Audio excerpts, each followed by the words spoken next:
weighs 90 to 110 pounds. He is keen and alert, intelligent, not fierce in spite of his size.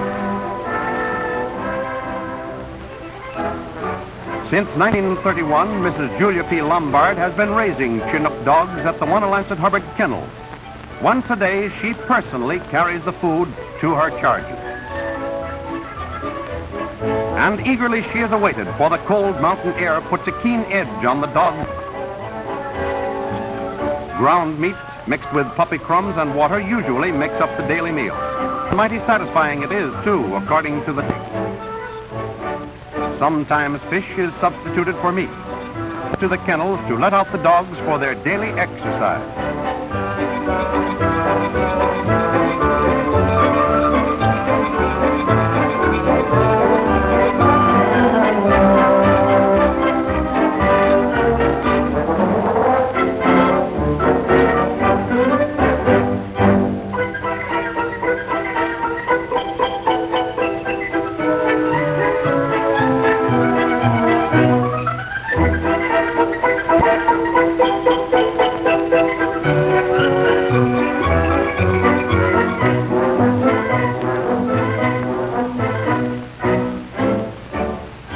A litter of puppies.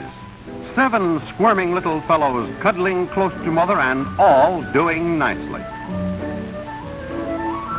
10 days old, they look like guinea pigs, but it won't be long before each pup grows up to be a big, strong sled dog. And now mother leads her puppies out into the fresh air and sunshine.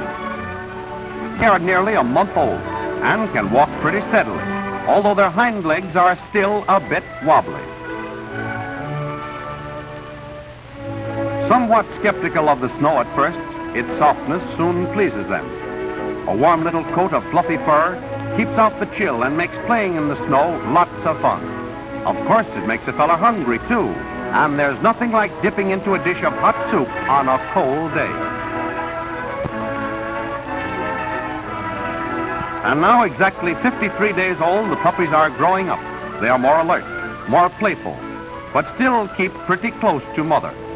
Still become a little scared when she tries to teach them to be on their own.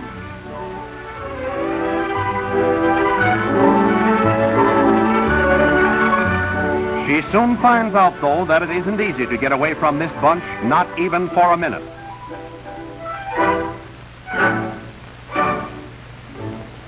When the dogs are about a year old, their training begins. At first, a jerk line is used to teach them to come when called. But soon he dashes toward the trainer at the command of one word, come, without the aid of any line. And now a harness is put on the dogs, and they are hitched to a sled for the first time.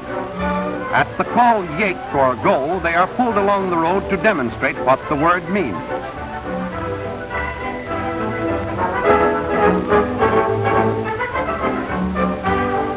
Teaching the dogs to make a complete turn is next.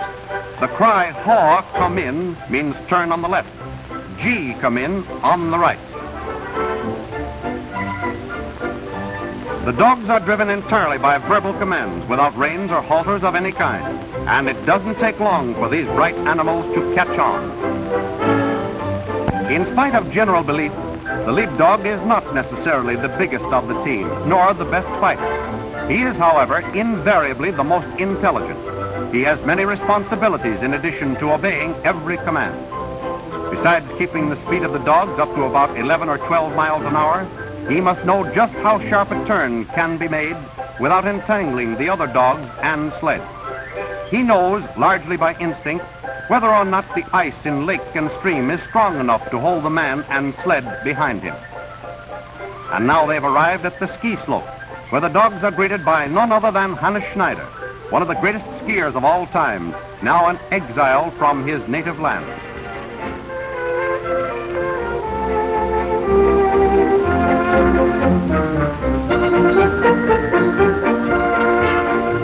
The sled dogs are frequent visitors to the inns of New England in winter. Of course, these friendly animals are a great favorite among the guests, who admire them for their handsome appearance and affectionate disposition.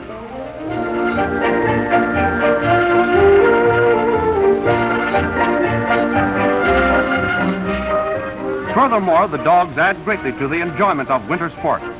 For a fast ride in a cozy sled over the frozen hills is a great thrill, as you may well imagine.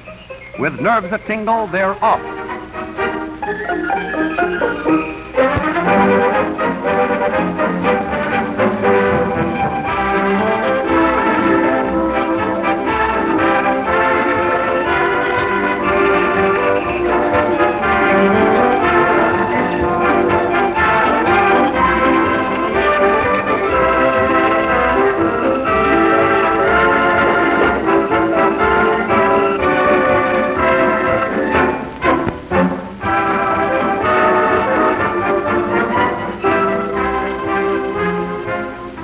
Inside the truck, the Chinooks are going to a race for the annual New England Championship.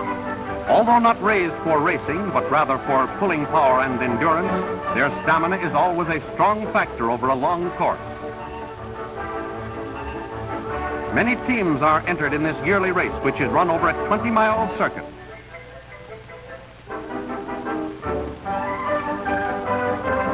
They take off at 3-minute intervals, and the team making the run in the shortest elapsed time is the winner.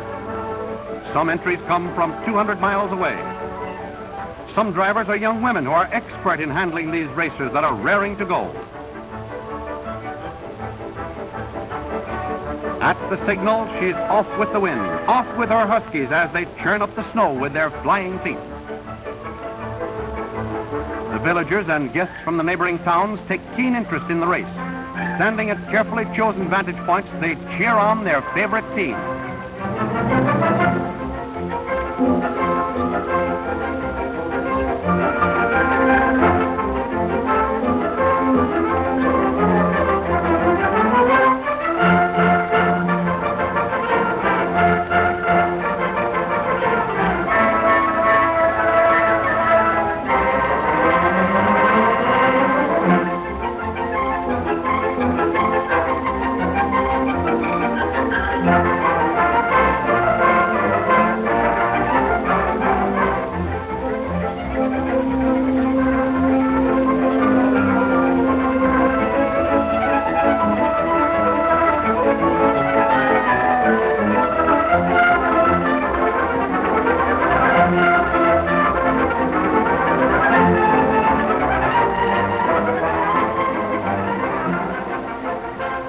Although it has started to snow, Mrs. Lombard is among those anxiously waiting at the finish line.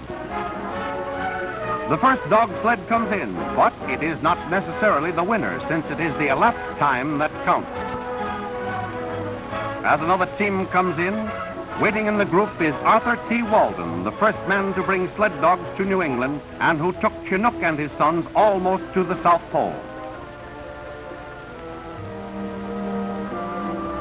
And now, as the drivers and their dogs get a big hand from the audience, Mr. Walden presents a silver cup to the winner. 1 cup, no, 2 cups. No, 3 cups. This is his lucky day. See what's happened to the girl drivers. Uh-oh, there they are now, coming round the mountain. Well, I declare.